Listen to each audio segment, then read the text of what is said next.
Hi friends, welcome to my YouTube channel SNE classes. उम्मीद करता हूँ कि आप लोग अच्छे होंगे। तो चलिए आज से हम लोग इंग्लिश ग्रामर, जी हाँ, इंग्लिश ग्रामर को स्टार्ट करते हैं। तो इंग्लिश ग्रामर क्या है, देखिए वीडियो को पूरी तरह देखिएगा अच्छा से, क्योंकि हर एक बात पे पॉइंट होगा, स्किप नहीं कीजिएगा। तो चलिए हम पहले इंग्लिश की बात करते हैं।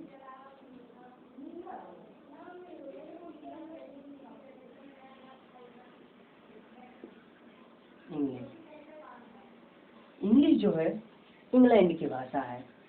इंग्लिश कहाँ की भाषा है? इंग्लैंड की। इंग्लिश जो है वो इंग्लैंड की भाषा है, जिसको सर्वप्रथम चाउसर नाम के व्यक्ति ने प्रयोग किया। इंग्लिश जो है वो इंग्लैंड की भाषा है, जिसका प्रयोग सर्वप्रथम चाउसर नाम के व्यक्ति ने किया था। ठीक है, किंतु father of English William Shakespeare को कहते हैं।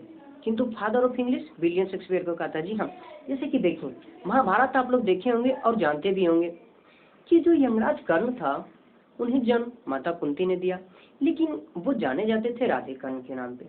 अर्थात उन्हें जन्म किसी और ने दिया, किंतु पाला पोषण किसी और ने। इसलिए जिसने उसका लालन पालन किया वो उनकी माता कहलाए, और इसीलिए कौनते कर्ण ना कहला के वो राधे कर्ण कहलाया।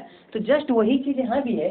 इंग्लिश जो है चाउसर के द्वारा प्रयोग किया गया था, किंतु उसके कुछ ही दिन के पश्चात चाउसर की मृत्यु हो गई, जिसके फलस्वरूप चाउसर पूरी दुनिया में इंग्लिश को फैला नहीं पाया। तो पूरी दुनिया में जो इसने इंग्लिश को फैलाया उसका नाम है विलियम शेक्सपियर।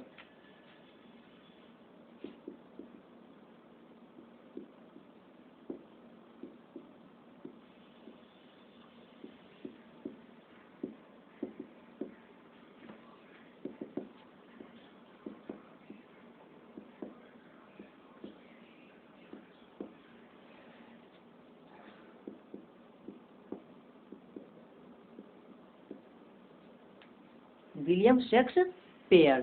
तो देखिए जिस तरह से जन्म तो कुंती ने दिया कर्ण को, परंतु उसे पूरी दुनिया में लाया, फैलाया किसने, उसका एक पहचान दिया किसने, राधे ने। इसलिए वो राधे कर्ण कहलाया। जस्ट वही है, इंग्लिश को जो है चाउसर ने प्रयोग किया, कहाँ, इंग्लैंड में, इसीलिए इंग्लिश को इंग्लैंड की भाषा कहते हैं।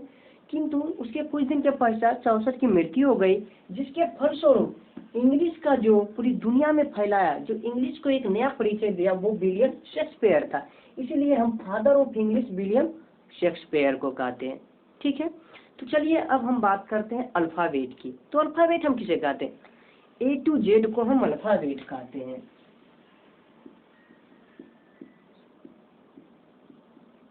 अल्फाबेट जिसका हिंदी होता है वर्णमाला या अक्षरमाला, वर्णमाला या अक्षरमाला। तो हम A to Z को अल्फाबेट कहते हैं। जैसे कि देखिए आप देखते होंगे फूलों का माला या मोती का माला, अगर उसमें से माला में से एक भी मोती निकल गया तो क्या होता है, माला बिखर जाता है टूट करके, क्योंकि जब तक माला टूटेगा नहीं तब तक उससे मोती निकलेगा नहीं। यानी मोती का निकलना मतलब माला का टूटकर बिखर जाना। वही है कि अल्फाबेट में भी जो है A to Z ही होता है, उससे एक भी लेटर नहीं कम होता है, उससे हम एक भी अक्षर को नहीं निकाल सकते। तो ये इसीलिए हम इसे कहते हैं वर्णमाला, वर्णों का माला, अक्षर माला यानी अक्षरों का माला। तो हम अल्फाबेट किसे कहते हैं? A to Z को। उसके बाद आती है बात लेटर की। उसके बाद किसकी बात आती है? लेटर की। लेटर्स मीन्स अक्षर, लेटर्स मीन्स अक्षर। तो जिसे हम अलग अलग या खंडित नहीं कर सकते उसे हम लेटर कहते हैं। जिसे हम अलग अलग या खंडित नहीं कर सकते उसे हम क्या कहते हैं? लेटर्स कहते हैं। जैसे कि बात हम करें ए की, तो क्या हम ए को खंडित कर सकते हैं? क्या ए को अलग कर सकते हैं? नहीं। बी को अलग कर सकते हैं? नहीं। सी को अलग कर सकते हैं? तो नहीं।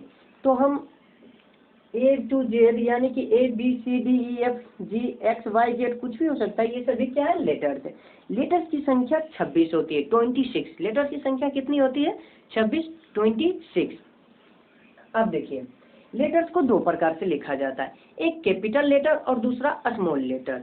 लेटर को लिखने के कितने तरीके होते हैं? दो, एक कैपिटल लेटर और दूसरा स्मॉल लेटर, जिसे हम हिंदी में बड़ी अक्षर कैपिटल लेटर को और छोटी अक्षर स्मॉल लेटर को कहते हैं।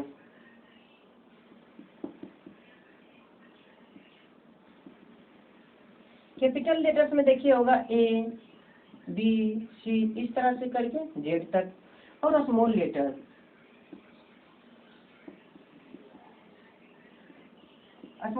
में मेरा होगा ए बी सी इस तरह से करके जेड तक। ठीक है, तो ये हमारा लेटर्स था। अब आगे हम बात करते हैं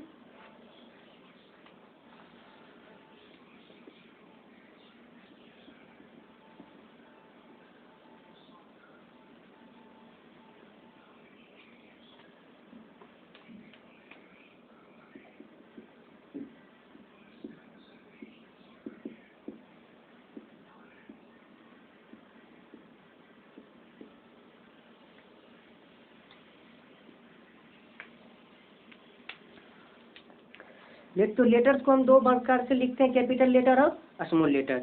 अब देखिए उसके बाद होता है मेरा वर्ड्स। लेटर्स के बाद क्या होता है? वर्ड्स होता है। तो वर्ड्स किसे कहते हैं? तो एक से अधिक लेटर्स के वैसे समूह जिसका सार्थक अर्थ हो, अर्थात एक या एक से अधिक लेटर्स के सार्थक शब्द को हम वर्ड्स कहते हैं। जी हाँ दोस्तों, वर्ड्स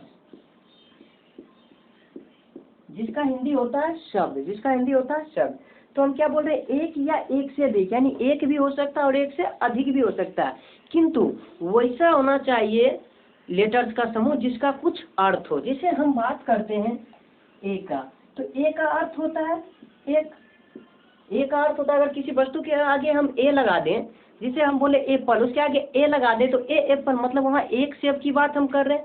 अगर हम चेयर की बात करते हैं, उसके आगे अगर हम ए लगा देते तो ए चेयर हो जाता है, आ चेयर। तो इसका अर्थ है क्या?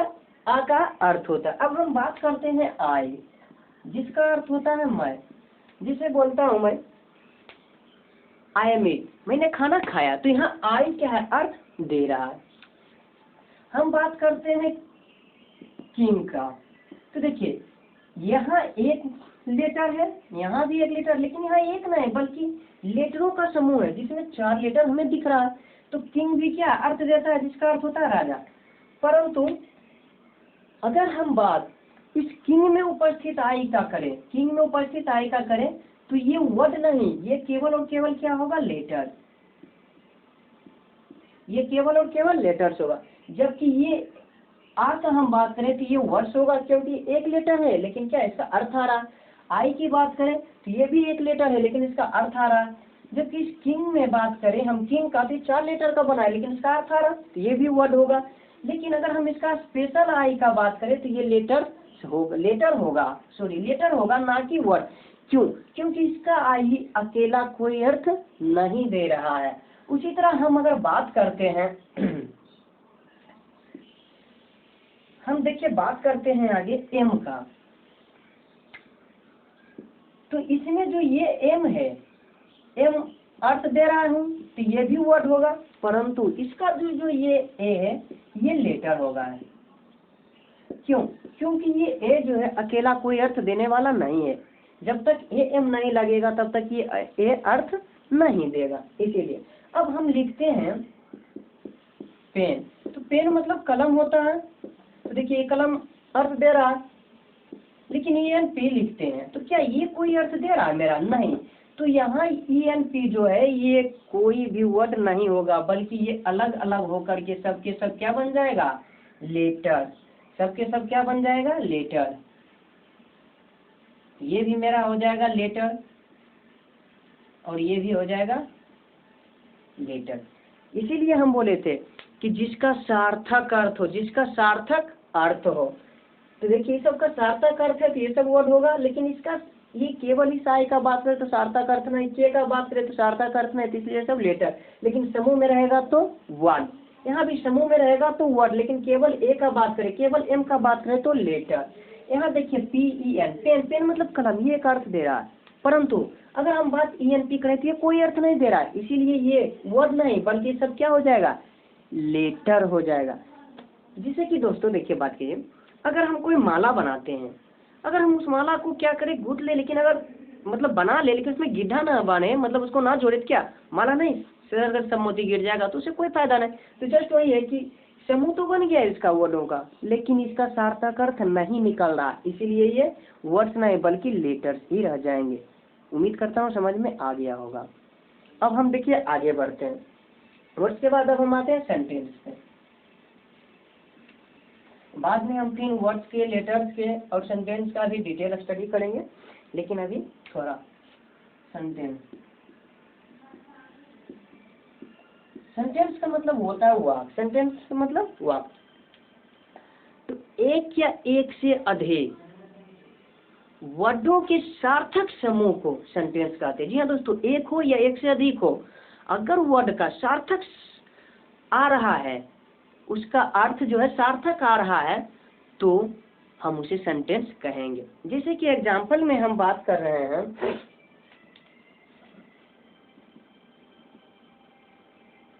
आई मीन, देखिए इसमें एक नहीं बल्कि पूरे 3 वर्ड जुटा हुआ है, तो इसका हिंदी क्या हो रहा है, मैं खा रहा, मैं खा रहा हूं, सॉरी, आई एम ईटिंग।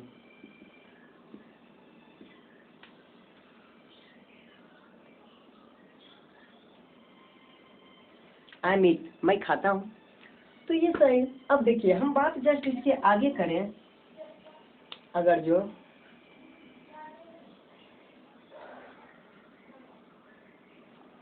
अब हम इसको लिखें आगे, डू और डाई, डू और डाई, तो ये भी क्या है, 3 वर्ड से मिलकर बना है, डू और डाई, जिसका अर्थ होता है करो या मरो। लेकिन अगर हम इसका केवल डू का बात करें तो भी एक ही सेंटेंस होगा, ये भी एक सेंटेंस, क्योंकि डू अकेला भी अर्थ दे रहा है करो, डू अकेला भी अर्थ दे रहा है क्या, करो, यानी किसी काम को ये करने के लिए कह रहा। डाई ये अकेला अर्थ दे रहा है मरो, यानी किसी को मरने के लिए बोल रहा है। लेकिन अगर हम केवल आई का बात करें तो मैं क्या अर्थ दे रहा है, कुछ भी नहीं। इट खा, खाना, क्या अर्थ दे रहा, कुछ भी नहीं। और या क्या अर्थ दे रहा, कुछ भी नहीं। तो ये सभी के सभी में क्या है। अब लेकिन अगर ये एक समूह का पूरे बात करे तो अर्थ देता है I am it.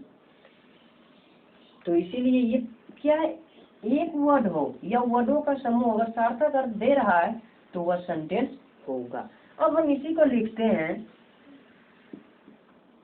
It, I am. तो क्या ये कोई अर्थ दे रहा है, नहीं, इसीलिए ये भले ही वर्डों का समूह हो लेकिन ये सेंटेंस नहीं कहलाएगा, अभी तो ये सब के सब वर्ड ही कहलाएंगे। ठीक है, उम्मीद करता हूँ ये भी आपको समझ में आ गया हो। अब आगे हम बात करते हैं पुनः एक बार लेटर्स की।